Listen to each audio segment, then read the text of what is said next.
الله وبركاته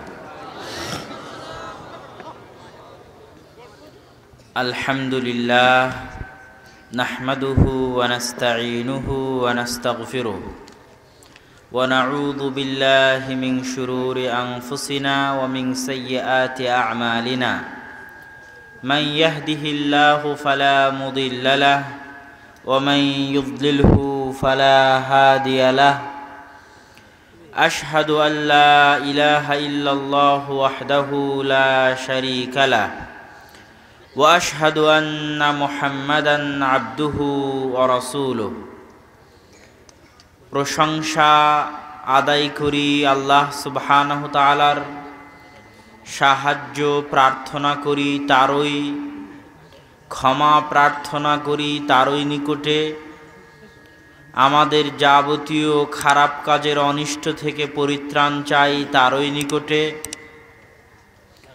আমরা সাক্ষ্য দেই আল্লাহ সুবহানাহু তাআলা ব্যতীত কোনো সত্যিকার মাবুদ বা উপাস্য নেই, তিনি এক অদ্বিতীয় সত্তা। আমরা আরও সাক্ষ্য দেই তার কোনো শরীক বা অংশীদার নেই, আর তার প্রেরিত মুহাম্মদ সাল্লাল্লাহু আলাইহি ওয়াসাল্লাম হচ্ছেন তার রাসূল এবং তার বান্দা। সম্মানিত উপস্থিতি, দারুল হানান মাদ্রাসা কর্তৃক আয়োজিত আজকের অত্র অনুষ্ঠানে উপস্থিত জনগণের তুলনায় প্যান্ডেল ছোট হওয়ায় অনেকেই আশেপাশে দাঁড়িয়ে আছেন। তারপরও আমার পক্ষ থেকে অনুরোধ থাকবে, পিছনে যদি জায়গা খালি থাকে তাহলে এই দিক থেকে সরে গিয়ে আপনারা একটু পিছনে বসার চেষ্টা করেন। আমার মনে হচ্ছে একটু হলেও পিছনে জায়গা খালি আছে, না নাই? খালি নেই পিছনে জায়গা? কিছু আছে, একটু হলেও দেখা যাচ্ছে 10 জন 15 জন বসতে পারবে। তবে যারা আয়োজন করেছেন তাদের আরও প্রচার অনুযায়ী বসার ব্যবস্থাপনা আরও ভালো থাকা উচিত ছিল। আশা করি আল্লাহ সুবহানাহু ওয়া তাআলা তাদেরকে ভবিষ্যতে তৌফিক দিবেন ইনশাআল্লাহ। আজকে আমার সংক্ষিপ্ত আলোচনার বিষয়বস্তু একজন মানুষের আল্লাহ সুবহানাহু তাআলার দিকে ফিরে যাওয়া এবং আব্দুর রহমান যা আবেগপ্রবণ ভাষায় আমাদের সামনে আল্লাহর নিকটে চাওয়ার গুরুত্ব তুলে ধরছিল, সেটার সাথে সংশ্লিষ্ট কিছু কথা বলা এবং সর্বশেষে যুবক তরুণ মা এবং বোন, মা বোনেরা কি উপস্থিত আছে? জি, মা এবং বোনদের উদ্দেশ্যে জরুরি কথা বলবো ইনশাআল্লাহ। তবে বক্তব্যের শুরুতেও কিছু জরুরি কথা বলে নিই। তার মধ্যে প্রথম কথা হচ্ছে, আমাদের সামনে যে বইগুলো আছে, অনেক সময় বইয়ের উপর আলোচনাও মানুষকে জ্ঞান দেয়। বইয়ের আলোচনা, যে এই বই পড়লে আমি এই জানতে পারবো, এই আছে, এই আলোচনাও মানুষকে অনেক সময় জ্ঞান দেয়। যেমন আমার ডান হাতে এখানে 3টে বই আছে আমার আম্মার লেখা। একটা বই হচ্ছে সম অধিকার নয় মর্যাদা চাই। আমি তখনও ভারতে যাইনি, আজ থেকে 10 বছর আগের কথা। তখন এই বইটা লিখতে আমি আমার আম্মাকে সহযোগিতা করেছিলাম। তো এই বইয়ের কিছু চমৎকার পয়েন্ট আছে যেটা প্রত্যেক নারীর জানা জরুরি। এই বইয়ে কিছু দাবি উত্থাপন করা আছে নারীদের পক্ষ থেকে। যেমন 2-1টা দাবি আমি বলি। দেশ নেত্রী নয়, স্বামীর সংসারে নেত্রী হতে চাই, এটা হেডলাইন। একটা হেডলাইন হচ্ছে যৌতুক নয় মোহর চাই। যৌতুক কি সমাজের ব্যাধি নয়? চরম ব্যাধি। এবং যৌতুক একজন নারীর জন্য অপমান। এবং আব্দুর রাজ্জাক বিন ইউসুফের বক্তব্য যারা শুনেছে তাদের মনে আছে যে তিনি চকলেট বিক্রি করে খেতে বলেছেন, কিন্তু যৌতুকের টাকা ফেরত দিতে বলেছেন। এবং যৌতুক যদি থাকে বাড়িতে তাহলে ইবাদত কবুল হবে না, কেননা এটা হারাম। তাহলে যারা সম অধিকার বলে চিল্লাচ্ছে, আসলে নারীর অধিকার কি? আসলে নারীর অধিকার দেশনেত্রী হওয়া না স্বামীর সংসারে নেত্রী হওয়া? আসলে নারীর অধিকার যৌতুক না মোহর? আসলে নারীর অধিকার পরের পয়েন্টে বলা আছে, নির্দিষ্ট বয়স নয়, উপযুক্ত বয়সে বিবাহ বন্ধনে আবদ্ধ হতে চাই।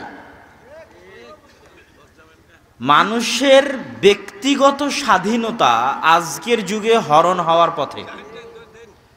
সবাই বলে যে স্বাধীন নাকি, আমরা নাকি স্বাধীন, মানুষ নাকি স্বাধীন, আধুনিক যুগে প্রবেশ করেছি, এখন নাকি স্বাধীনতার যুগ, বাক স্বাধীনতার যুগ। কিন্তু আমি আপনাকে একটি সংক্ষিপ্ত আকারে দেখিয়ে দিয়া যে আপনি কতটা পরাধীন। যেমন আপনি বিবাহ করবেন, এটা কিন্তু একজন মানুষের ব্যক্তিগত স্বাধীনতা। যে মানুষ স্বাধীন, আজাদ, গোলাম নয়, কৃতদাস নয়, কারো দাস কারো গোলাম নয়, সে কখন বিয়ে করবে এ বিষয়ে সে স্বাধীন। ইসলাম মানুষের এই ব্যক্তিগত স্বাধীনতা স্বীকার করে। একজন মানুষ কয়টা সন্তান নিবে এ বিষয়ে সে স্বাধীন, কেননা সন্তানের রিজিকের দায়িত্ব কার? আল্লাহ। যখন আপনাকে বাধ্য করা হবে দুইটা সন্তান নিতে, তার মানে আপনি গোলাম, দাস, কৃতদাস, আপনার স্বাধীনতা আর নাই। আপনাকে এমনভাবে বাধ্য করা হবে যে সারা পৃথিবীতে ইহুদি খ্রিস্টান কান্ট্রিগুলোতে সবই নর্মাল ডেলিভারি, আর আপনার বাংলাদেশে সবই সিজার। অথচ আজ থেকেও 15-20 বছর আগে আপনাদের বাপ মা 8-9 জন 10 জন সন্তান হয়েছে, নর্মাল ডেলিভারি, কোনো সমস্যা হয়নি। ঢেকিতে পাড় দিচ্ছিল, সন্তান জন্মের ব্যথা উঠেছে, এসে সন্তান জন্ম দিয়েছে, কি আবার ঢেকিতে পাড় দিয়েছে। এরকম অহরহ ঘটনা আছে। এখনো যদি সব মেডিকেল হাসপাতালগুলো বন্ধ হয়ে যায়, তাহলে দেখবেন আবার নর্মাল ডেলিভারি হচ্ছে। ডাক্তারের কাছে যাবেন, ডাক্তার কোনো সময় উৎসাহ দিবে না নর্মাল ডেলিভারি, খালি বলবে যে সিজার করা লাগবে, সিজার করা লাগবে, সিজার করা লাগবে। কেননা ওখানে ডাক্তারের ইনকাম আছে, আর সিজার হলে 3টের বেশি সন্তান নিতে পারবেন না। তাহলে নারীর আসল অধিকার এটা নয় যে তাকে আপনি 18-20 বছর বয়সের আগে বিয়ে করতে দিবেন না, তার কারণে সে পার্কে আর বিভিন্ন উদ্যানে অবৈধ সম্পর্কে লিপ্ত হবে, বাচ্চাকে ডাস্টবিনে ফেলবে, কারো রুমে বেড়াতে গিয়ে ধর্ষিতা হবে, তারপরে বাপ মা কান্নাকাটি করবে কি জন্য আমার মেয়ে ধর্ষিতা হলো। এটা নারীর অধিকার না উপযুক্ত বয়সে বিবাহ দিতে পারাটা অধিকার? বিবাহ দিতে পারাটা অধিকার। পতিতা নয়, স্বামীর স্ত্রী হিসেবে থাকতে চাই।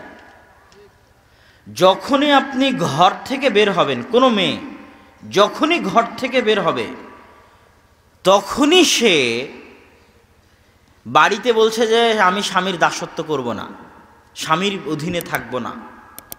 কিন্তু স্বামীর অধীনে থাকা স্বাধীনতা না বসের অধীনে থাকা স্বাধীনতা? স্বামীর খেদমত করা স্বাধীনতা না অফিসের বসের খেদমত করা স্বাধীনতা?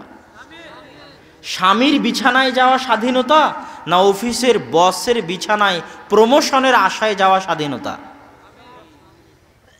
এই যে জিনিসগুলো, যেটা আমাদের মা এবং বোনেরা অনুভব করতে পারে না, যে আসলে কোনটা স্বাধীনতা, আসলে কোনটা মর্যাদা, আসলে কোনটা সম্মান। মুসলমানের আদম সন্তানের শরীরের লোম পর্যন্ত, চুল পর্যন্ত বিক্রি করা হারাম। এটা কি জানেন? মানুষের চুল বিক্রি করা কি হারাম? তো চুল যদি বিক্রি করা হারাম হয়, তো কিডনি বিক্রি করাও হারাম। যদি কিডনি বিক্রি করা হারাম হয়, তো রক্ত বিক্রি করাও হারাম।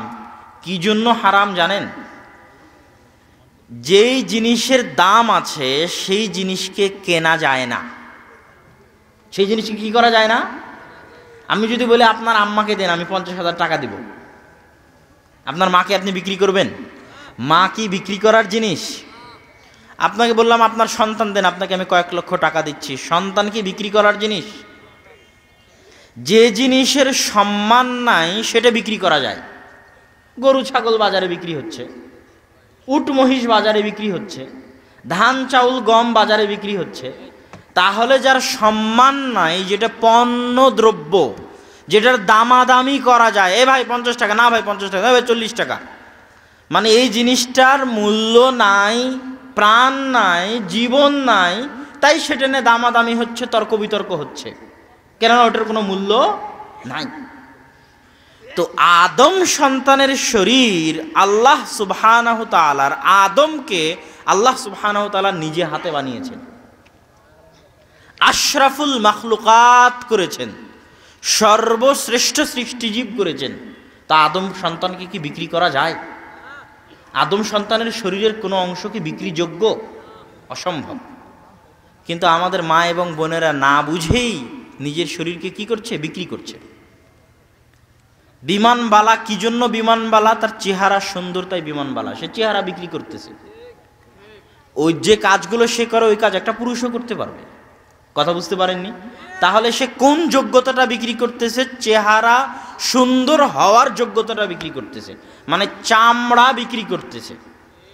একটা মেয়ে অ্যাডে আসতেছে, অ্যাডভার্টাইজে আসতেছে, একটা মেয়ে রিসিপশনে দাঁড়াচ্ছে, এমন কোনো কোম্পানি নাই ঢাকা শহরে, ময়মনসিংহ শহরে, শেরপুর শহরে, এমন কোনো শপিং মল নাই যেখানে রিসিপশনিস্ট মহিলা নাই। বাংলাদেশ তো দূরে থাক, সৌদি আরবও যদি এখন যান, সৌদি আরবের সব রিসিপশনিস্ট মহিলা। এখন দরজার পাশে দরজা খোলার জন্য মহিলা দাঁড়িয়ে আছে, কি জন্য? এটা মার্কেটিংয়ের একটা পদ্ধতি। সে বিক্রি হচ্ছে, তার চেহারা বিক্রি করতেছে। আর আধুনিক মার্কেটিং পদ্ধতি হচ্ছে বস্তুবাদী মার্কেটিং পদ্ধতি। রাস্তা দিয়ে যে যুবকটা যাচ্ছে, ও জিনিস কেনার জন্য না হলেও মেয়েটাকে দেখার জন্য ওটার মধ্যে প্রবেশ করবে। কথা বুঝতে পেরেছেন? তাহলে ওই মেয়ে তার শরীর এবং চেহারা বিক্রি করতেছে। তাহলে এটা সম্মান না স্বামীর ঘরে থাকা সম্মান? চেহারা উন্মুক্ত হয়ে চলা সম্মান না চেহারা ঢেকে চলা সম্মান? উলঙ্গতা, বেহায়াপনা শাস্তি। উলঙ্গতা কি বলেন তো? একটু কথা বলেন, কি শাস্তি? প্রমাণ, আদম আর হাওয়া আলাইহিস সালাতু ওয়াস সালামকে যখন জান্নাত থেকে বের করে দেওয়া হচ্ছে, তখন শাস্তি স্বরূপ প্রথম তাদের শরীর থেকে জামা কাপড় খুলে পড়ে গেছিল। এখনো একটা মানুষকে আপনি অপমান করতে চাইলে বলবেন যে ওকে ন্যাংটা করো। কথা বুঝতে পারেননি? তা উলঙ্গ হওয়া শাস্তি না অপমান? শাস্তি এবং অপমান না সম্মান? অপমান। আজকের সমাজও একজন পুরুষের ক্ষেত্রে উলঙ্গ হওয়া, নগ্ন হওয়া শাস্তি এবং অপমান। তাহলে পর্দার সাথে থাকা হচ্ছে সম্মান। উঁচু বংশের মেয়ে, সম্ভ্রান্ত বংশের মেয়ে পর্দার সাথে থাকবে। ইসলামে যারা দাসী, তাদের চেহারা ঢাকার বিধান নাই। তো কোনো দাসী যখন চেহারা ঢেকে বের হতো, তখন ওমর রাদিয়াল্লাহু তাআলা আনহু চেহারা খুলে চলতে বলতেন দাসীদেরকে। কেননা চেহারা ঢাকা হচ্ছে, পর্দা করা হচ্ছে। কেউ যদি চেহারা ঢেকে পর্দা করে যায়, তাহলে বুঝতে হবে উঁচু বংশের, স্বাধীন বংশের, সম্ভ্রান্ত বংশের সম্মানিতা, রানীর মতো সম্মানিতা একটা নারী যাচ্ছে। আর চেহারা খুলে যাচ্ছে মানে 3 নম্বর শ্রেণীর বেন্যের সন্তান, অসভ্যর সন্তান, নিম্ন শ্রেণীর বংশের, যার সম্মান নাই, মর্যাদা নাই, যে নিজেকে দাসী হিসেবে প্রমাণ করতে চায়, যে নিজের চেহারা বিক্রি করতে চায়, বাজারে বিক্রি হতে চায়, সে অসভ্য 3 নম্বর শ্রেণীর বেন্যের সন্তান হেঁটে যাচ্ছে পর্দাবিহীনভাবে। এটা বুঝতে হবে, এটা অনুভব করতে পারলে শিখতে পারবেন। রাসূল সাল্লাল্লাহু আলাইহি ওয়াসাল্লাম যে বললেন, লা ইয়াদখুলুল জান্নাতা আদ-দায়ুস, দায়ুস জান্নাতে যাবে না। দায়ুস মানে কি? দায়ুস শব্দটা এসেছে দিয়াসাহ, চর্বি। দিয়াসাহ আছে শুকুরের গোস্তে, দায়ুস হচ্ছে শুকুর। দায়ুস কে বলেন তো? শুকুর। আল্লাহ রাসূল বললেন, লা ইয়াদখুলুল জান্নাতা আদ-দায়ুস, মানে শুকুর জান্নাতে যাবে না। তো শুকুরের কি জান্নাত জাহান্নাম আছে? শুকুর যেই আর এক শুকুরের পিছনে যে গু লেগে আছে ওটা পর্যন্ত চেটে খায়। এই শুকুর এত নির্লজ্জ প্রাণী, অন্য প্রাণী এত নির্লজ্জ নয়। উট এত নির্লজ্জ নয়, উট এত বেহায়া নয়, উটের আত্মমর্যাদা আছে। তো শুকুর জান্নাতে যাবে না মানে যাদের চরিত্র, যাদের রক্ত শুকুরের রক্তে পরিণত হয়ে গেছে, যাদের চরিত্র শুকুরের মতো বেহায়া নির্লজ্জ হয়ে গেছে, তারা জান্নাতে যাবে না। তারা কারা? যাদের আত্মমর্যাদা, আত্মসম্মান নাই, যাদের মেয়ে, যাদের স্ত্রী বেপরদায় চললে তাদের শরীরে লাগে না, আঁতে ঘা আসে না, রক্ত কাজ করে না, তাদের রক্ত কিসের রক্ত? শুকুরের রক্ত। এই জন্য তারা জান্নাতে যাবে না। আর আত্মমর্যাদাশীল সম্ভ্রান্ত যে, যার রক্ত শুকুরের রক্ত নয়, সে তার স্ত্রী সন্তানকে, স্ত্রী মেয়েকে রানীর মতো রাখবে। বাড়ির সবচেয়ে আদরের, সবচেয়ে মর্যাদার, সবচেয়ে সম্মানের, সবচেয়ে নিরাপত্তার হচ্ছে মা এবং বোন। এটাই তাদের সম্মান, এটাই তাদের আসল মর্যাদা। তো এই বইয়ের মৌলিক আলোচনার মূল নাম থেকেই বুঝতে পারবেন, সম অধিকার নয়, মর্যাদা চাই। মানে একজন নারীর মূল চাওয়া কি? মর্যাদা, সম্মান। এটার মধ্যেই তার আসল স্বাধীনতা নিহত রয়েছে। এবং একজন নারীকে ইসলাম কতভাবে স্বাধীনতা দেয়, আধ্যাত্মিক অধিকার, সামাজিক অধিকার, শিক্ষার অধিকার, অর্থনৈতিক অধিকার, এগুলো সব ইসলামে প্রমাণিত। আধ্যাত্মিক মানে নামাজ ছেলে পড়লে এত নেকি আর মেয়ে পড়লে তার চেয়ে কম নেকি, এরকম ইসলামে আছে নাকি? হ্যাঁ?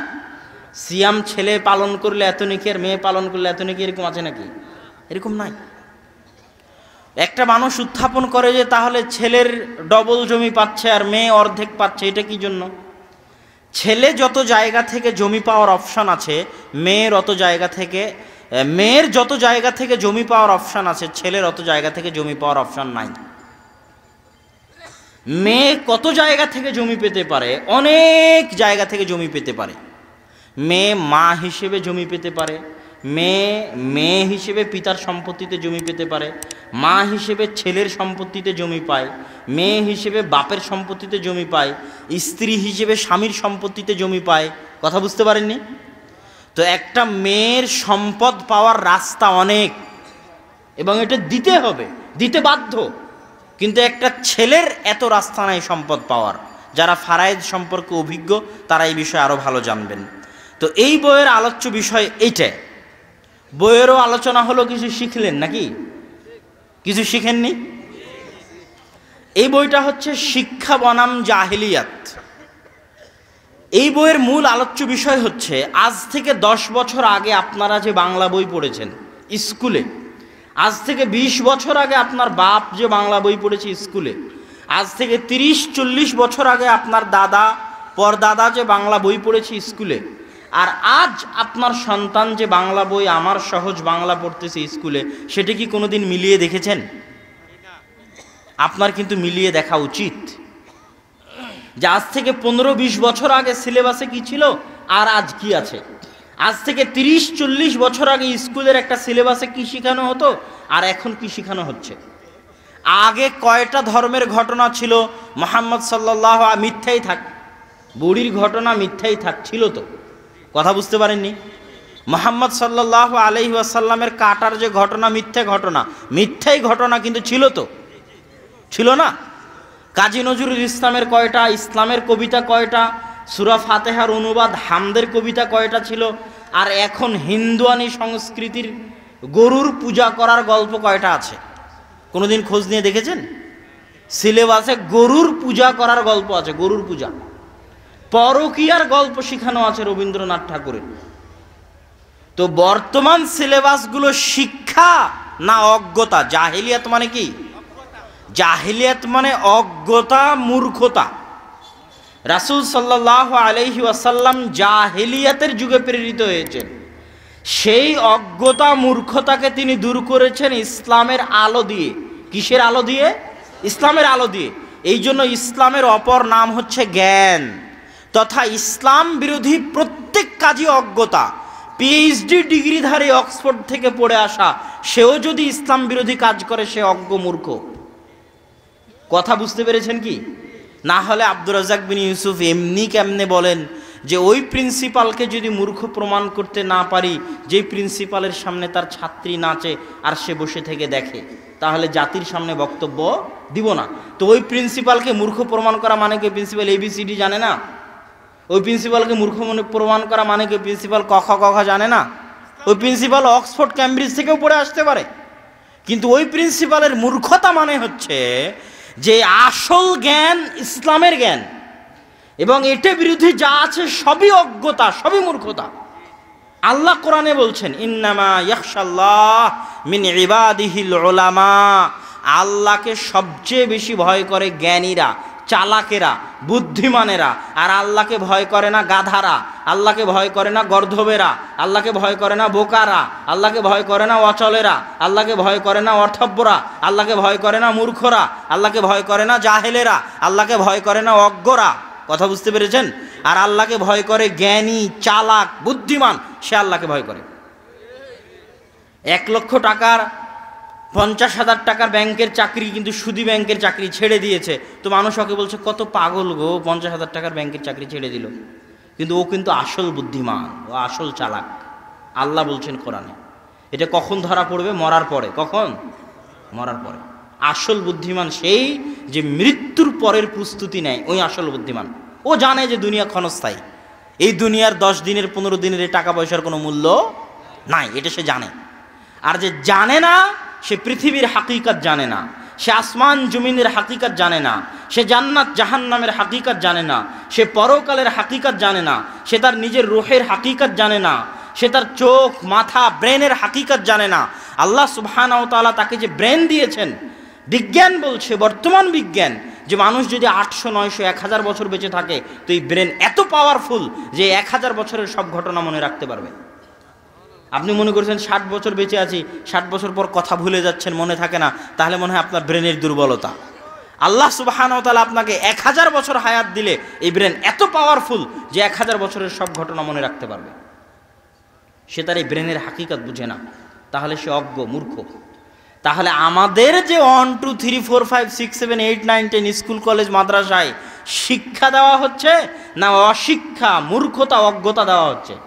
এটা এই বই থেকে পাবেন, পৃষ্ঠা বাই পৃষ্ঠা, যে অমুক ক্লাসের অমুক বইয়ে এই গল্প আছে, অমুক ক্লাসের অমুক বইয়ে এই গল্প আছে, এই গল্পে এই এই সমস্যা আছে, অমুক ক্লাসের এই বইয়ে এই গল্প আছে, এই গল্পে এই সমস্যা আছে। কেন এ নির্যাতন, কি তার প্রতিকার, এই বইটা মানুষ বুঝতে পারে না যে এটা কি বই, কেন এ নির্যাতন, কি নির্যাতন। এই বইয়ের মূল বিষয়বস্তু হচ্ছে শিশু নির্যাতন, নারী নির্যাতন। এই যে দুইটা নির্যাতন, যেই দুইটা নির্যাতন নিয়ে মিডিয়ায় প্রচুর কথা হয়, যে নারী নির্যাতন, শিশুর নির্যাতন, শিশু ধর্ষণ, নারী ধর্ষণ, আছে না নাই? তো এই শিশু এবং নারী ধর্ষণের মৌলিক কারণ কি, সমাজের কি কি সমস্যার কারণে এগুলো হচ্ছে, এটার আসল প্রতিকার কি, ধর্ষণের আসল প্রতিকার কি? ধর্ষণ বিরোধী মিছিল করতেছে রাজপথে, আর বলতেছে আমি সিগারেট খাবো না, এটা বলার আপনি কে? মিছিল করতেছে ধর্ষণ বিরোধী মহিলা, ভিডিও আছে ইউটিউবে, বলতেছে আমি কয়টায় বাড়িতে ফিরবো, এটা বলার আপনি কে? আমি সিগারেট খাবো না, এটা বলার আপনি কে? তাহলে ইচ্ছা মতো সিগারেট খাবে, ইচ্ছা মতো বাহিরে ফিরবে, আর এটা নাকি ধর্ষণ বিরোধী আন্দোলন। রোগ, করোনা ভাইরাসের সময় রোগ প্রতিরোধ ক্ষমতার আলোচনা হচ্ছে না? যে এটার যেহেতু কোনো ভ্যাকসিন এখনো আবিষ্কার হয়নি, এখন হয়েছে, তখনকার কথা বলছি, যখন যেহেতু ভ্যাকসিন আবিষ্কার হয়নি, তাহলে আগে শরীরের রোগ প্রতিরোধ ক্ষমতা থাকতে হবে, যেন রোগ ঢুকারই সুযোগ না পায়, যেন রোগ কাজ করারই সুযোগ না পায়।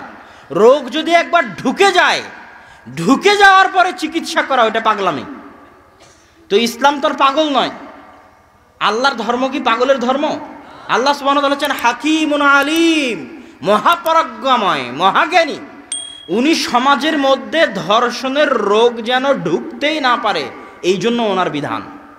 সমাজের মধ্যে জেনার রোগ যেন ঢুকতেই না পারে, এই জন্য ওনার বিধান। এই জন্য পর্দার কথা, এই জন্য একাকী সফরের নিষেধাজ্ঞা, এই জন্য চক্ষু নিচু করার কথা, এই জন্য অবৈধ সম্পর্কে হারামের কথা, এই জন্য প্রেম হারামের কথা। কেন? আল্লাহ জানে তুমি তো জাহেল, তোমার বয়স তো 60 বছর, তুমি কি জানো পৃথিবীতে কি হয়েছিল গত লাখ লাখ বছরে? কাল কি হবে তুমি কি জানো? তোমার তো কোনো ক্ষমতা নাই। এখনই প্যারালাইসিস হলে মেডিকেলে পড়ে থাকবা, করোনা ভাইরাস হলে শ্বাসকষ্ট হয়ে মারা যাবা, তুমি কি চাই জানো? আল্লাহ জানে, আল্লাহ সুবহানাহু ওয়া তাআলা জানে যদি বেপরদা হয়ে চলে তাহলে ধর্ষণের রোগ ঢুকে গেল। যদি সমাজে অবৈধ সম্পর্ক থাকে তাহলে ধর্ষণের রোগ ঢুকে গেল। তাহলে আগে এগুলোর রাস্তা বন্ধ হতে হবে যেন ধর্ষণের রোগ নাই ঢুকে। এই রাস্তা যখন বন্ধ হয়ে গেল, এবার যদি কেউ ধর্ষণ করে ওকে হত্যা করো, ওটা হলো প্রতিকার। তাহলে এই যে যারা সমাজবিদ বলে দাবি করতেছে, জ্ঞানী বলে দাবি করতেছে, আর বলতেছে কখন বাইরে বের হব, কি পোশাক পরবো, এটার সাথে ধর্ষণের কোনো সম্পর্ক নাই, এরা অজ্ঞ, মূর্খ, জাহেল। এদের জ্ঞানের বিন্দু সরিষা সম পরিমাণ এদের কাছে নাই। এই আলোচনার বিষয়বস্তু হচ্ছে এই 3টা বই। কিন্তু আব্বুও কোনোদিন মানুষের সামনে খুলে বলতে পারে না যে কি আছে এই বইয়ে। মানুষও বুঝতে পারে না যে আছে কি এই 3টে বইয়ে। মিন্নাতুল বাড়িতে কি আছে মানুষ মোটামুটি জানে, আইনে রাসূল 2 অধ্যায়ে কি আছে তা মানুষ মোটামুটি জানে।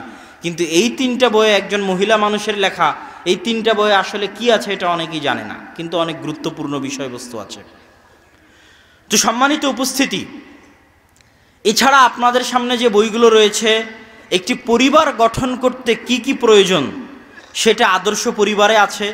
তাওজিহুল কোরআন, এটা ব্যতিক্রমধর্মী তাফসির গ্রন্থ।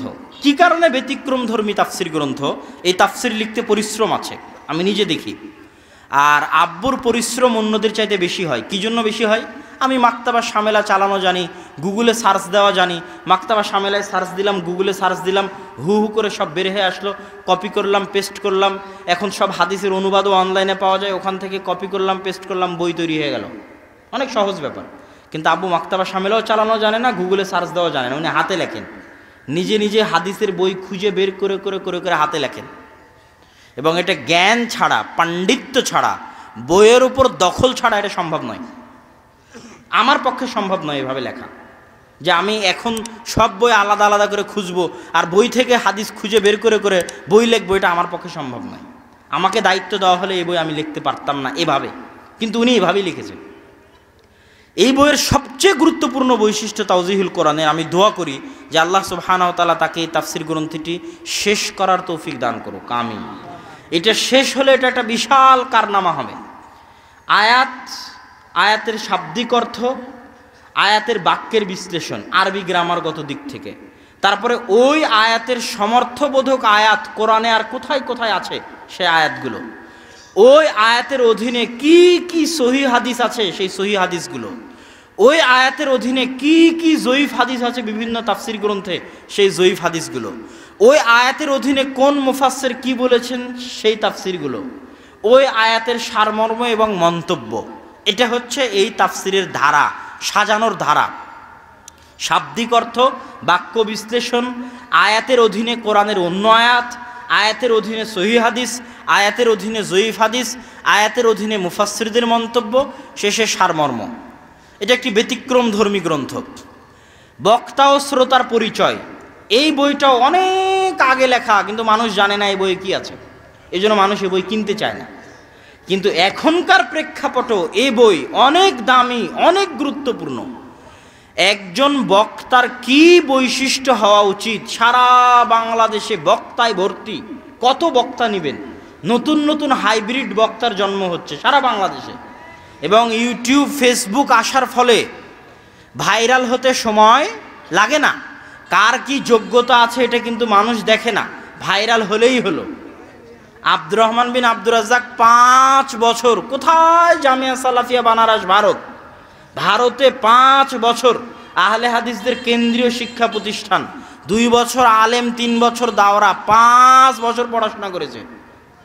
কথা বুঝতে পেরেছেন? কিন্তু ওর কোনো দামই নাই। কিন্তু আর একজন যদি ভাইরাল হতে পারে, কোনো পড়াশোনাই নাই, ওই সবচেয়ে ভালো বক্তা। তাহলে আমি 5 বছর জামিয়া সালাফিয়া বানারসে পড়ে কি করলাম, কি শিখলাম? তাহলে জ্ঞানের মূল্য নয়, ভাইরাল এবং জনপ্রিয়তার মূল্য। এই যুগে এই বই সবচেয়ে বেশি প্রয়োজন। কে বক্তা, বক্তার পরিচয় কি, বক্তার গুণ কি হওয়া উচিত, ব্যবসায়ী বক্তা আর দাওয়াত দানকারী বক্তার মধ্যে পার্থক্য কি, কে সত্যিকারী দায়ী বক্তা আর কে ব্যবসায়ী বক্তা। কথা বুঝতে পেরেছেন? ব্যবসায়ী বক্তার বক্তব্য সমাজ পরিবর্তন করতে পারবে না, যে সমাজ নেতাকে পরোয়া করে কথা বলে, কমিটিকে পরোয়া করে কথা বলে, টাকা পয়সা কথা বলে, সেই বক্তার বক্তব্য সমাজ পরিবর্তন করতে পারবে না, অসম্ভব, হতে পারে না। যে বক্তার পায়ে টাকার জিঞ্জির নাই, কন্টাক্টের জিঞ্জির নাই, কমিটির জিঞ্জির নাই, কথা বুঝতে পেরেছেন? কে ক্ষমতায় আছে, কে ক্ষমতায় নাই, পাশে এমপি বসে আছে না মন্ত্রী বসে আছে, পাশে চেয়ারম্যান না মেম্বার বসে আছে, কারো তোষামদির জিঞ্জির নাই, দাসত্ব নাই, ওই বক্তার বক্তব্য দিয়ে সমাজ পরিবর্তন হবে। ওই বক্তা হচ্ছে দায়ী বক্তা, আল্লাহর সন্তুষ্টির জন্য দাওয়াতি কাজ করেন। কোন বক্তার কথা গ্রহণ করবেন, বক্তার সাথে তার বক্তব্যের সাথে আমলের কতটুকু সম্পর্ক আছে। কয়জন বক্তা আমলওয়ালা বক্তা? অনেক বড় কঠিন এবং ভারী প্রশ্ন, যেই প্রশ্নে আমরাও ব্যর্থ হয়ে যেতে পারি। মুখে বলছি, আমল কি করছি? তাহলে কয়জন বক্তা আমলওয়ালা বক্তা? যে বক্তা আমলওয়ালা বক্তা নয়, তার বক্তব্যের প্রভাব সমাজে অস্থায়ী, চিরস্থায়ী নয়। তার বক্তব্যের প্রভাব সমাজে অস্থায়ী, চিরস্থায়ী নয়। যে বক্তার অন্তরে তাকওয়া নাই, তার বক্তব্যের প্রভাব সাময়িক জনপ্রিয় হয়ে যেতে পারে, সাময়িক লক্ষ কোটি ভক্ত তৈরি হয়ে যেতে পারে, কিন্তু কিয়ামত পর্যন্ত স্থায়ী মানুষের হেদায়েতের মাধ্যম হবে না। তাহলে কে ব্যবসায়ী বক্তা আর কে আমলওয়ালা দায়ী, আল্লাহর সন্তুষ্টির জন্য দাওয়াতি কাজ করে বক্তা, এটা আপনাকে জানতে হবে। শ্রোতা কে, শ্রোতার কেমন হওয়া উচিত, শ্রোতার কি দায়িত্ব, কাকে বক্তব্যের জন্য আনবে আর কার বক্তব্য শুনবে, কাকে বক্তব্যের জন্য আনবে না আর কার বক্তব্য শুনবে না, এই বিষয়ে শ্রোতার সচেতনতা থাকা উচিত। এই গুরুত্বপূর্ণ বিষয়গুলো এই বক্তা ও শ্রোতা বইয়ের মধ্যে আলোচনা করা হয়েছে। আমার একটা গ্রন্থ আছে, আমরা হাদিস মানতে বাধ্য। সমাজে একটা ফিতনা দেখবেন, যারা হাদিস অস্বীকার করে, এই ফিতনা আছে আপনাদের সমাজে। হাদিস অমান্য করতে চায়, এটা ভয়ঙ্কর চরম আকার ধারণ করেছে গোটা বাংলাদেশে। বড় বড় বক্তা, যারা বিখ্যাত বক্তা বাংলাদেশের, তারা পর্যন্ত এই সমস্ত মুতাজিলা, হাদিস অস্বীকারী, কোরআন ফাউন্ডেশন, আহলে কোরআন নামে তৈরি হওয়া ভুই ফোড়ে সংগঠনগুলোর পৃষ্ঠপোষকতা করতেছে, যারা হাদিসকে অস্বীকার করে। যারা কি করে? হাদিসকে অস্বীকার করে। তো এই হাদিস অস্বীকার করার এই ফিতনা হচ্ছে ভয়ঙ্কর ফিতনা। এই ফিতনার রাদ, এই ফিতনার যুক্তির জবাব, কি কি যুক্তি তারা পেশ করে, সেই যুক্তির কি জবাব হতে পারে? রাসূল সাল্লাল্লাহু আলাইহি ওয়াসাল্লামকে আল্লাহ সুবহানাহু ওয়া তাআলা 23 বছর যাবত কোরআন দিয়েছেন। কোরআন একবারে অবতীর্ণ হতে পারতো না? কথা বলতে হবে ভাইরা। কোরআন একবারে অবতীর্ণ হতে পারতো না আসমান থেকে? পারত। অনেক আসমানি কিতাব তো একবারে অবতীর্ণ হয়েছে। 23 বছর আল্লাহর রাসূলের কষ্ট করার কি প্রয়োজন? একবারেই তো অবতীর্ণ হতে পারত। তার মানে 23টা বছর আল্লাহ রাসূল যে কষ্ট করেছেন, ওটার দাম আছে। ওটার কি আছে? দাম আছে। কি দাম? ওই 23টা বছর আল্লাহ রাসূল কোরআনের ব্যাখ্যা করেছেন। কি করেছেন? কোরআনের, কথা বলতে হবে, কোরআনের কি করেছেন? ব্যাখ্যা করেছেন। তাহলে আজ 1400 বছর পরে আমি যদি বলি শুধু কোরআন দলিল, কোরআন বাদে কিছু মানব না, তাহলে আল্লাহ রাসূলের 23 বছর কই গেল? 23 বছরের আল্লাহ রাসূলের পরিশ্রম কই গেল? ফাও, কোনো গুরুত্ব নাই, কোনো মূল্য নাই। ওই 23 বছরের আল্লাহ রাসূলের পরিশ্রমই হচ্ছে হাদিস। ওই 23 বছরের আল্লাহ রাসূলের পরিশ্রমী কি? হাদিস। এই জন্য মানুষ হাদিস মানতে বাধ্য। হাদিসের অপমান অসহনীয় অপমান। এবং যারা ফেরকায়ে নাজিয়াহ, মুক্তিপ্রাপ্ত জামাত, তারা ওরাই যারা হাদিসের ওপর আমল করে এবং হাদিসের সংরক্ষণ করে। এবং মুহাদ্দিসিনে কিরাম যে পরিশ্রম হাদিসের পিছনে দিয়েছেন, পৃথিবীর সমস্ত ইঞ্জিনিয়ার একত্রিত হয়ে ইঞ্জিনিয়ারি শাস্ত্রের পিছনে, পৃথিবীর সকল ডাক্তার একত্রিত হয়ে ডাক্তারি শাস্ত্রের পিছনে, পৃথিবীর সকল বিজ্ঞানী একত্রিত হয়ে বিজ্ঞান শাস্ত্রের পিছনে, পৃথিবীর সকল ভাষাবিদ একত্রিত হয়ে ভাষার পিছনে অত পরিশ্রম করেনি পৃথিবীর মুহাদ্দিসেরা আল্লাহ রাসূলের হাদিসকে সংরক্ষণ করার জন্য যে পরিশ্রম করেছেন। আল্লাহ রাসূলের হাদিস তো মুখস্থ করেছেন, ওই হাদিস কারা বর্ণনা করেছে তাদের নাম মুখস্থ করেছেন, ওই বর্ণনাকারী কত সালে জন্মগ্রহণ করেছে সেটা মুখস্থ করেছেন, কত সালে মৃত্যুবরণ করেছেন সেটা মুখস্থ করেছেন, ওই বর্ণনাকারীর শিক্ষক কে কে তাদের নাম মুখস্থ করেছেন, ওই বর্ণনাকারীর ছাত্র কে কে তাদের নাম মুখস্থ করেছেন, ওই বর্ণনাকারীর শিক্ষকের জীবনী মুখস্থ করেছেন, ওই বর্ণনাকারীর ছাত্রের জীবনী মুখস্থ করেছেন, ওই বর্ণনাকারী কি করত, কোথায় যেত, কি খেত, সত্যবাদী না মিথ্যাবাদী, চলবে না তার পুরো জীবনী মুখস্থ করেছেন। এই হাজার হাজার হাদিসের লক্ষ লক্ষ রাবীর পূর্ণাঙ্গ জীবনী এখন পর্যন্ত অক্ষত অবস্থায় আছে। বিশাল অপূরণীয় অসম্ভব খিদমত মুহাদ্দিসরা আঞ্জাম দিয়েছেন। হাদিস শাস্ত্রের উপর কথা উত্থাপন করা অনেক কঠিন, এত সহজ নয়। হাদিস শাস্ত্র ঠুনকো জিনিস নয় যে আমি ফু দিব, ফু দিয়ে হাদিস শাস্ত্র উড়িয়ে দিব। হাদিস শাস্ত্র এরকম ঠুনকো জিনিস নয়। এই বই পড়লে আপনি যারাই হাদিসের উপর বিভিন্ন রকমের যুক্তি উত্থাপন করে হাদিসকে দুর্বল করতে চায় তাদের জবাব আপনি খুঁজে পাবেন। আল্লাহ সুবহানাহু ওয়া তাআলা আপনাকে এই সমস্ত বইগুলো পড়ে জ্ঞান অর্জন করার তৌফিক দান করুক, আল্লাহুম্মা আমিন। আমি আমার আলোচনার দিকে ফিরে আসতেছি। যুবক ভাইদেরকে লক্ষ্য করে, মা এবং বোনদেরকে লক্ষ্য করে যে গুরুত্বপূর্ণ কথা, যুবক ভাইদেরকে লক্ষ্য করে প্রথম গুরুত্বপূর্ণ কথা হচ্ছে আল্লাহ সুবহানাহু তাআলা মানুষকে আবাসা এমনি সৃষ্টি করেননি, খেল তামাশা হিসেবে সৃষ্টি করেননি। একটা ছোট বাচ্চা নদীর ধারে গেল, নদীর ধারে গিয়ে একটা বালু দিয়ে ঘর তৈরি করলো, তারপরে সেটা ভেঙে দিয়ে চলে আসলো। ওই ঘর তার কাছে যেমন খেল তামাশা, এরকম খেল তামাশা করে আল্লাহ সুবহানাহু তাআলা আদম সন্তানকে সৃষ্টি করেননি। আজকে এখানে যে প্রোগ্রাম হচ্ছে, এই প্রোগ্রাম কি খেল তামাশা?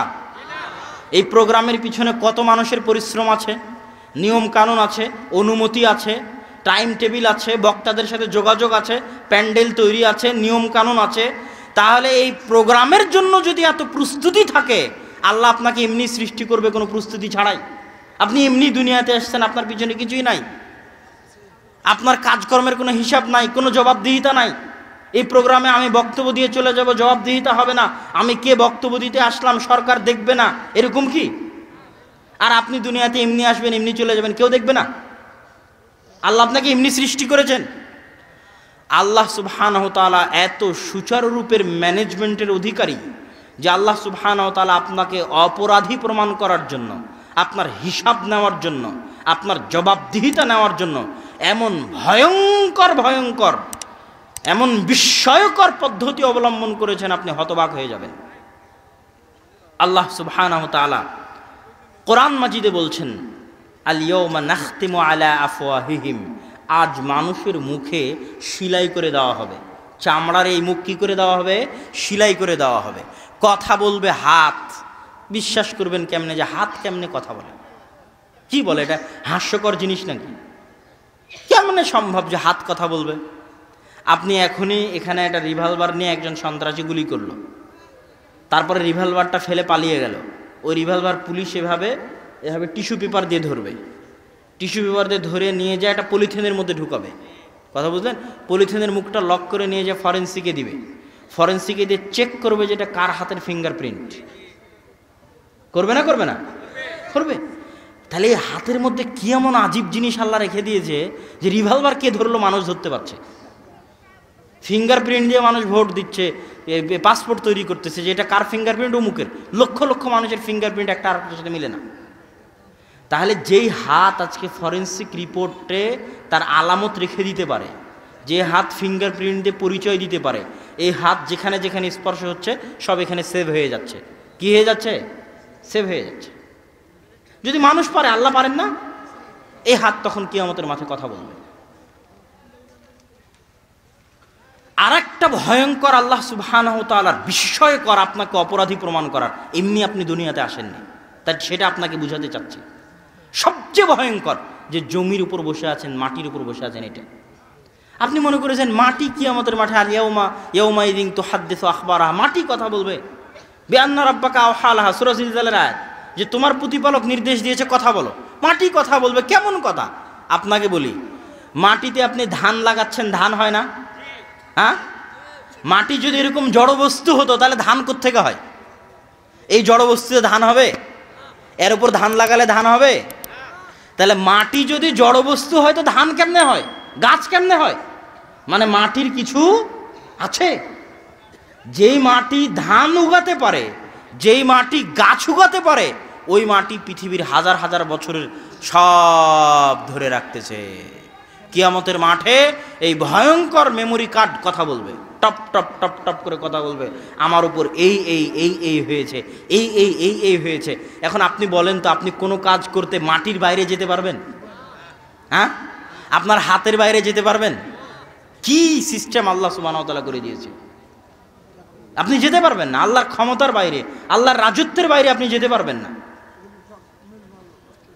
তো যুবক, আমি তোমাকে বুঝাতে চাচ্ছি যে তুমি অপ্রয়োজনীয় সৃষ্টি নও। কাজের জন্যই তোমাকে সৃষ্টি করা হয়েছে, কর্মের জন্যই তোমাকে সৃষ্টি করা হয়েছে। তোমার দাম আছে, গুরুত্ব আছে। প্রত্যেকটা মানুষ একটা মেশিনের মতো। এই ক্যামেরাটা যদি আজ নষ্ট হয়, ভিডিও যদি না করে, এই ক্যামেরা ফেলে দিবে না ক্যামেরাওয়ালা? এই মাইক যদি কাজ না করে, পুরো অকেজো হয়ে যায়, একে ফেলে দিবে না? কথা বলছেন না কেন? ফেলে দিবে।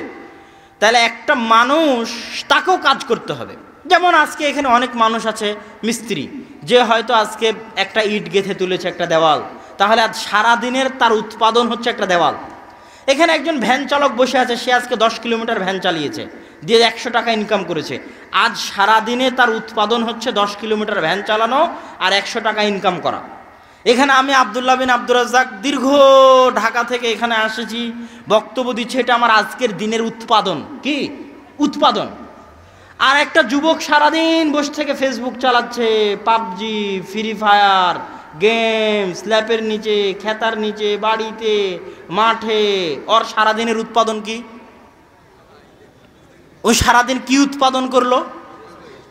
হ্যাঁ, সারাদিন তার উৎপাদন হচ্ছে জিরো। তার মানে সে হচ্ছে অচল, অকেজো, অথর্ব, নষ্ট হওয়া যন্ত্র। ওকে ডাস্টবিনে ফেলে দিতে হবে। এটাই বাস্তব। সে নিজের জন্য বোঝা, জাতির জন্য বোঝা, দেশের জন্য বোঝা, পরিবারের জন্য বোঝা। সে অচল, আনপ্রোডাক্টিভ, তার কোনো উৎপাদন ক্ষমতা নাই। সে নষ্ট হয়ে গেছে, ধ্বংস হয়ে গেছে, পচে গেছে, গলে গেছে, সরে গেছে। সারাদিনে সে না নিজেকে কিছু দিতে পেরেছে, না পরিবারকে, না জাতিকে, না দেশকে কিছু দিতে পেরেছে। তার বেঁচে থাকার কোনো অধিকার নাই। ওকে এখন ডাস্টবিনে ফেলে দিতে হবে। আর এই ধরনের যুবকের সংখ্যা যত বাড়বে, জাতি তত পরাধীন হবে, জাতি তত দাস হবে, তত গোলাম হবে। এই ধরনের যুবকের সংখ্যা যত বাড়বে। আজকে পদ্মা ব্রিজ নিয়ে গর্ব করছেন। পদ্মা ব্রিজ নিয়ে তখন গর্ব করা যেত যখন পুরো পদ্মা ব্রিজের ইঞ্জিনিয়ারিং প্ল্যান থেকে শুরু করে সব ইঞ্জিনিয়ার টাকা নাহেন নিজের দেশের। নিজের দেশের টাকা দেওয়া তো গর্বের নয়। গর্ব কোনটা? আমার ইঞ্জিনিয়ার, আমার ইঞ্জিনিয়ারের প্ল্যান। একটা ইঞ্জিনিয়ারও বিদেশ থেকে আনা লাগেনি। আমার ইঞ্জিনিয়ার এত জ্ঞানী, এত দক্ষ, এত যোগ্য, চায়না আমার ইঞ্জিনিয়ারকে ভাড়া করে নিয়ে যায়, ইন্ডিয়া আমার ইঞ্জিনিয়ারকে ভাড়া করে নিয়ে যায়। এটা হলো গর্ব। নিজে টাকা দিতে পারা তো গর্ব নয়। দেশের টাকা নিজের, সব বড় বড় ইঞ্জিনিয়ার বিদেশের। আর ওই পাবজি, ফ্রি ফায়ার গেম খেলেছে, মদ, গাঞ্জা, জুয়া, আইপিএল নিয়ে ব্যস্ত থেকেছে। এই সব যুবকগুলো গিয়ে ওই পাইলের মধ্যে ইট বালু খোয়া ফেলে লেবারি করেছে। কথা বুঝতে পারেননি? এটাকে বলা হয় কর্পোরেট দাস। এই জিনিসটা, শব্দটা মনে রাখবেন। নতুন দাসত্ব। আজ থেকে 190 বছর আগে ইস্ট ইন্ডিয়া কোম্পানি যে দাসত্ব কায়েম করেছিল, ওটা ছিল কর্পোরেট দাসত্ব। আজ 200 বছর পর নতুন করে যে দাসত্ব প্রতিষ্ঠিত হচ্ছে, এটাও কর্পোরেট দাসত্ব। আপনি হয়তো ঠিক বলছেন, কিন্তু আপনাকে আরেকটু বুঝাই, না হলে আপনি বুঝতে পারবেন না যে কি কর্পোরেট দাসত্ব। ধরেন বাংলাদেশে মিরের সরাইয়ের অর্থনৈতিক অঞ্চল, বিশাল অর্থনৈতিক অঞ্চল, কোটি কোটি টাকা ইনভেস্ট, যেখানে অনেক ফ্যাক্টরি, কল কারখানা, যন্ত্রপাতি, মেশিনারিজ তৈরি হবে, কোটি কোটি টাকা ইনকাম হবে। কর্পোরেট দাসত্ব কি? পরমাণু চুল্লি হচ্ছে পাবনাতে, আরও বিভিন্ন জায়গায় বিভিন্ন প্রকল্প চলতেছে। কর্পোরেট দাসত্ব কি? ওই পরমাণু চুল্লি, ওই মিরের সরাইয়ের অর্থনৈতিক অঞ্চলের সব বড় বড় কোম্পানির মালিক, মেশিনারিজের মালিক উচ্চ পদস্থ সব কিছুর মালিক হবে বাইরের কোম্পানি। কথা বুঝতে পেরেছেন? আর আমি আপনি হব মাসে খেটে খাওয়া বেতনওয়ালা কর্মচারী। কথা বুঝতে পারেননি?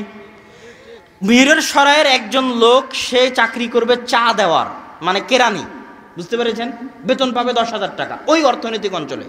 মিরের সরাইয়ের একজন লোক ওই অর্থনৈতিক অঞ্চলে চাকরি করবে ঝাড়ু দেওয়ার, বেতন পাবে 15,000 টাকা। ওই অর্থনৈতিক অঞ্চলে চাকরি করবে বাথরুম পরিষ্কার করার, বেতন পাবে 15,000 টাকা। কথা বুঝতে পেরেছেন? আর কোম্পানির মালিক সবকিছু হবে কোথাকার? বাইরের। এটা হচ্ছে কর্পোরেট দাসত্ব। ইস্ট ইন্ডিয়া কোম্পানি আসলো, তাদের কোম্পানি, তাদের সবকিছু, আমাকে বেতন দেয়, আমি বেতনভুক্ত দাস, আমি বেতনভুক্ত কর্মচারী, বেতনভুক্ত গোলাম। স্বাধীনতা কখন? যখন কোম্পানির মালিক আমি। কথা বুঝতে পারেননি? যখন উচ্চপদস্থ সব সিইও, বাংলাদেশে যত কোম্পানি আছে অধিকাংশ কোম্পানির সিইওর যত বেতন, সব কোম্পানির সিইও পদমর্যাদার যত বেতন, সারা বাংলাদেশের সরকারি কর্মকর্তারা অত বেতন পায় কিনা সন্দেহ আছে। সব সরকারি কর্মকর্তারা, আর্মি, পুলিশ, মন্ত্রী, এমপি থেকে শুরু করে। কিন্তু যত কোম্পানি আছে সব কোম্পানির সিইও দেখবেন বাইরের, হয় ইন্ডিয়ার না হয় চায়নার, বাংলাদেশের নাই। এই জিনিসটাকে বলা হয় কর্পোরেট দাসত্ব। এটা কিসের জন্য আসছে? সরকারের দোষ? অসম্ভব। এখানে সরকারের দোষ কি করে হয়? তুমি ফ্রি ফায়ার পাবজি খেলবা, বলবো সরকারের দোষ? তুমি সারাদিন ফেসবুক ইউটিউব নিয়ে পড়ে থাকবা, তাস গাঞ্জা নিয়ে পড়ে থাকবা, আইপিএল নিয়ে পড়ে থাকবা, আর বলবা সরকারের দোষ? তুমি যদি আরো পাবজি ফ্রি ফায়ার খেলিস, আরো ফেসবুক ইউটিউব টুইটার নিয়ে পড়ে থাকিস, আরো মদ গাঞ্জা জুয়া তাস আইপিএল বিপিএল নিয়ে পড়ে থাকিস, তাহলে আজকে তো দাসত্বের জীবন শুরু হচ্ছে, কালকে রোহিঙ্গাদের যেরকম কচু কাটা করে কেটেছে তোকেও কাটবে। এটা সরকারের দোষ নয়, এটা তোর দোষ। আজ তুই যদি এই রাস্তায় থাকিস, তোর সন্তান দাস হবেই হবে। ইহুদি খ্রিস্টানরা তোর সন্তানকে কচু কাটা করে কাটবেই কাটবে।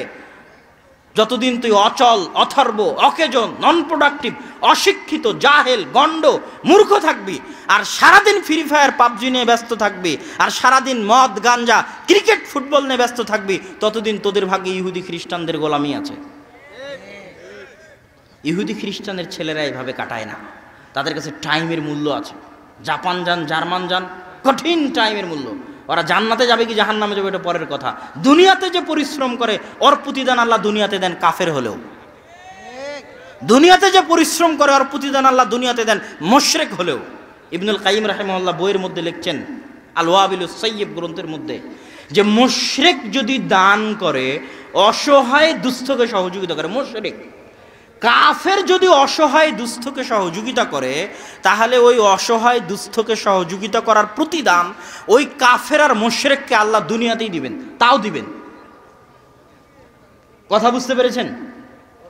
আর আপনি দুনিয়াতে কোনো কাজ করবেন না, কোনো পরিশ্রম করবেন না, অচল অকেজো অথর্ব হয়ে পড়ে থাকবেন, আর দাবি করবেন আমি উন্নত হয়ে গেছি, এই হয়েছে সেই হয়েছে, অমুকের দোষ তুমুকের দোষ। জি না, এটা গোলামি, এটাই দাসত্ব। তোমাকে কিসের গোলাম, কিসের দাস হতে হবে? আল্লাহ। এই কথাটাও মানুষ বুঝে না, যে আল্লাহর দাস কেমন কথা, আল্লাহর দাস এটা কেমন লাগে? তাহলে আমি দাস, দাস কথাটা শুনতে কেমন লাগে? দাস, আল্লাহর দাস, আল্লাহর গোলাম, আল্লাহর বান্দা, এটা কি জিনিস? এটা কিন্তু মানুষ বুঝে না।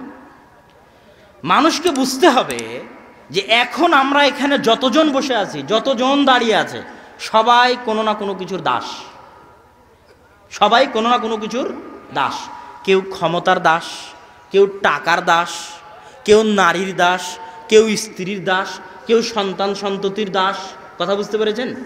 কারো পায়ে টাকার নেশা বাঁধা আছে, টাকার দাসত্বের জিঞ্জির বাঁধা আছে কারো পায়ে, কারো পায়ে নারীর জিঞ্জির বাঁধা আছে, কারো পায়ে স্ত্রীর দাসত্বের জিঞ্জির বাঁধা আছে, কারো পায়ে ছেলে মেয়ের দাসত্বের জিঞ্জির বাঁধা আছে, কারো পায়ে ক্ষমতার দাসত্বের জিঞ্জির বাঁধা আছে, কারো পায়ে পাবজি ফ্রি ফায়ার গেমের দাসত্বের জিঞ্জির বাঁধা আছে, কারো পায়ে মদ নেশা জুয়ার দাসত্বের জিঞ্জির বাঁধা আছে, কারো পায়ে বিড়ি সিগারেটের দাসত্বের জিঞ্জির বাঁধা আছে। যতজন উপস্থিত আছে সারা পৃথিবীতে সবাই দাস, নিকৃষ্ট জঘন্য দাস। একমাত্র আজাদ, একমাত্র স্বাধীন, 100-100 স্বাধীন, 100-100 আজাদ ব্যক্তি সেই যে 100-100 আল্লাহর দাস। কেননা যে 100-তে 100 আল্লাহর দাস, ওর না ক্ষমতার পরোয়া, ওর না টাকার পরোয়া, ওর না নারীর পরোয়া, ওর না পাবজি ফ্রি ফায়ার গেমের পরোয়া। ও হচ্ছে সবচেয়ে স্বাধীন। 1971 আর 1947 সালের স্বাধীনতা নয়, এই স্বাধীনতা এমন ভয়ঙ্কর স্বাধীনতা, এই স্বাধীনতা এমন বিস্ময়কর, এমন পাওয়ারফুল, এমন শক্তিশালী স্বাধীনতা যে পারমাণবিক বমের চাইতেও শক্তিশালী স্বাধীনতা। আবু বকর, ওমর, ওসমান, আলী 23 বছরে আল্লাহ রাসূল এমন বিপ্লব করলেন যে ওমর রাদিয়াল্লাহু তাআলা অর্ধ পৃথিবী দখল করে নিল। কি এমন জাদু ছিল? রোম আর পারস্যের সব ক্ষমতা ধসিয়ে দিলেন, ধ্বংস করে দিলেন। কি এমন পাওয়ার ছিল, কি এমন জাদুর কাঠি ছিল? একটাই জাদুর কাঠি ছিল যে ওরা 100-তে 100 আল্লাহর দাস ছিল। এই 100-তে 100 আল্লাহর দাস হওয়া এত বড় পাওয়ার, এত বড় শক্তি, এত বড় ক্ষমতা যে পৃথিবীর সবচেয়ে ক্ষমতাশালী রোমান সাম্রাজ্য, সবচেয়ে ক্ষমতাশালী পারস্য সাম্রাজ্য তাদের পায়ের ধুলার নিচে ধ্বংস হয়ে গেছে। কেননা তারা 100-তে 100 আল্লাহর দাস। যে 100-তে 100 আল্লাহর দাস, ওর পিছু টান বলে কিছু নাই, পিছন ফিরে তাকানোর বলে কিছু নাই, ওর লস বলে কিছু নাই, ওর নষ্ট হয়ে যাওয়া বলে কিছু নাই, ওর ব্যর্থতা বলে কিছু নাই। ওর পুরোটাই সফলতা। মরলেও সফলতা, বাঁচলেও সফলতা, কষ্টে থাকলেও সফলতা, ভালো থাকলেও সফলতা, দুঃখে থাকলেও সফলতা, আনন্দে থাকলেও সফলতা। কেননা তার ডাইরেক্ট কানেকশন কার সাথে? আল্লাহ সুবহানাহু ওয়া তাআলার সাথে। তার হেফাজতের মালিক কে? আল্লাহ সুবহানাহু ওয়া তাআলা। তার আসল অভিভাবক কে? আল্লাহ সুবহানাহু ওয়া তাআলা। সম্মানিত উপস্থিতি, আর যার যে আল্লাহর দাস নয়, যে আল্লাহর গোলাম নয়, সে কি? সে হচ্ছে ইয়েতিম, মিসকিন। কি? ইয়েতিম, মিসকিন। যার বাপ নাই, যার মা নাই, ও যেমন ইয়েতিম মিসকিন, তার চেয়ে বড় ইয়েতিম, তার চেয়ে বড় মিসকিন সে যে আল্লাহর দাস, আল্লাহর গোলাম নয়। সে আল্লাহর রহমত থেকে বঞ্চিত, আল্লাহর দয়া থেকে বঞ্চিত, আল্লাহর করুণা থেকে বঞ্চিত, আল্লাহর রহমত থেকে বঞ্চিত, আল্লাহর দরবার থেকে বিতাড়িত। মহাপরাক্রমশালী সত্তার করুণা দৃষ্টি তার প্রতি নাই। ও কোন ভাগাড়ে পড়ে মারা যাবে এটা আল্লাহ পরোয়া করবেন না। সম্মানিত উপস্থিতি, যুবক ভাইদের উদ্দেশ্যে আমার নসিহা, আমার উপদেশ, আমার আকুল আবেদন, আমরা আল্লাহ সুবহানাহু ওয়া তাআলার 100-তে 100 দাস, গোলাম হওয়ার চেষ্টা করি। আমরা সমাজ পরিবর্তনে অবদান রাখি। এই যে মাদ্রাসা তৈরি হচ্ছে, এই মাদ্রাসায় আমাদেরকে সহযোগিতা করা। এরকম দেশের আনাচে কানাচে যত মাদ্রাসা হচ্ছে, এই মাদ্রাসাগুলোর পিছনে শ্রম দেওয়া কাদের দায়িত্ব? যুবকদের দায়িত্ব। বৃদ্ধ মানুষ কিছু করতে পারবে না, ছোট শিশু কিছু করতে পারবে না। এই জাতির পরিবর্তন যুবকরাই করতে পারবে। পাঠাগার তৈরির মাধ্যমে, মসজিদ আবাদ করার মাধ্যমে, মাদ্রাসা তৈরি করার মাধ্যমে সমাজকে পরিবর্তন যুবকরাই করতে পারবে। অতএব যুবকের প্রতি আমার আকুল এবং উদাত্ত আহ্বান যে আসুন আমরা আমাদের প্রত্যেকটা ফোঁটা রক্ত, প্রত্যেকটা সেকেন্ড সময় আল্লাহর দাসত্বে, আল্লাহর গোলামিতে, আসল স্বাধীনতায় ব্যয় করি। আল্লাহ সুবহানাহু ওয়া তাআলা আমাদেরকে সেই তৌফিক দান করুক, আল্লাহুম্মা আমিন। সম্মানিত উপস্থিতি, জরুরি দ্বিতীয় এবং তৃতীয় কথা, আপনারা আল জামিয়া সালাফিয়ার নাম শুনেছেন? আল জামিয়া সালাফিয়া ডাঙ্গিপাড়া, পবা, রাজশাহী, রূপগঞ্জ, নারায়ণগঞ্জ। রূপগঞ্জ নারায়ণগঞ্জে আগামী 4-5 মার্চ সালাফি কনফারেন্স। এর আগে কেউ গেছেন এরকম আছেন? আলহামদুলিল্লাহ, হাইয়াকুমুল্লাহ। আপনাদেরকে আবারও দাওয়াত থাকলো, 4-5 মার্চে দেশের বরেণ্য আলেম ওলামা একত্রিত হবেন, বিদেশেরও কিছু আলেম ওলামা থাকবেন বলে আমরা আশা করছি। আপনাদেরকে আমাদের উদাত্ত আহ্বান থাকবে যে আপনারা সেই প্রোগ্রামে উপস্থিত হয়ে দিনের কথা, জ্ঞানের কথা, কোরআন এবং হাদিসের কথা শুনবেন। আপনাদের কাছে তৃতীয় যেটা বিশেষ জরুরি কথা, সেটা হচ্ছে মাসিক আল ইতিসাম। প্রতি মাসে বের হয় এই পত্রিকাটি, এবং এই পত্রিকার পিছনে মানুষের প্রচুর পরিশ্রম রয়েছে। গবেষক, মুফতি, দায়ী, লেখা, সম্পাদনা, ব্যবস্থাপনা। এই পত্রিকায় প্রতি মাসে 50টা প্রশ্ন উত্তর রয়েছে। এই 50টা প্রশ্ন উত্তর আপনি বছরে, বলা যায় 12 মাসে আপনি কয়েকশো প্রশ্ন উত্তরের জ্ঞান অর্জন করবেন। সুতরাং এই পত্রিকা নিয়মিত যেন আপনাদের বাড়িতে থাকে, আপনাদের গ্রামে থাকে, আপনাদের মাদ্রাসায় থাকে, এটা আপনাদের নিকটে আবেদন। আর এই মাদ্রাসায় সহযোগিতা করার ক্ষেত্রে দুটো জরুরি কথা। আমি আপনাদের বিরক্ত করব না, যেহেতু অনেকক্ষণ ধরে বসে আছেন। আর 5-10টা মিনিট ধৈর্য সহকারে শুনবেন, বক্তব্য শেষ করে দেব ইনশাআল্লাহ। রিজিকের মালিক আল্লাহ সুবহানাহু ওয়া তাআলা। আল্লাহ সুবহানাহু ওয়া তাআলা বলছেন, লা তাকতুলু আওলাদাকুম খাশিয়াতা ইমলাক, তোমরা তোমাদের সন্তানকে হত্যা করিও না রিজিকের ভয়ে। কেন? তোকেও খাওয়াই আমি, তোর সন্তানকেও খাওয়াবো আমি। এখন পর্যন্ত তুই নিজের রিজিকের মালিক হতে পারিসনি, তুই তোর সন্তানের রিজিক নিয়ে চিন্তা করিস কেমনে? আপনি যতজন মানুষের রিজিকের দায়িত্ব উঠাবেন, অতজন মানুষের রিজিকের টাকা আল্লাহ আপনার হাত দিয়ে দিবে। আপনার স্ত্রী যে রিজিক নিয়ে এসেছে, আপনার সন্তান যে রিজিক নিয়ে এসেছে, এই রিজিকের টাকা আল্লাহ আপনার হাত দিয়ে দিবে। তো এই মাদ্রাসার দুটো এতিম, দুটো দুস্থ, দুটো দরিদ্র, দুটো গরিবের যদি আপনি সহায়তা করেন, তো এটার টাকা আল্লাহ আপনার হাত দিয়ে ব্যবস্থা করে দিবে। তাই আসুন দান করি। আল্লাহ সুবহানাহু ওয়া তাআলা আমাদেরকে আলোচনা অনুযায়ী আমল করার তৌফিক দান করুক। আল্লাহুম্মা আমিন। في القلب مشاعر أخفيها قد أشرقت الشمس عليها عن خطط لم أعبأ فيها ستكون بأيامي فرقا فحياتي قبل الحلقات تيه بضياع بشتاتي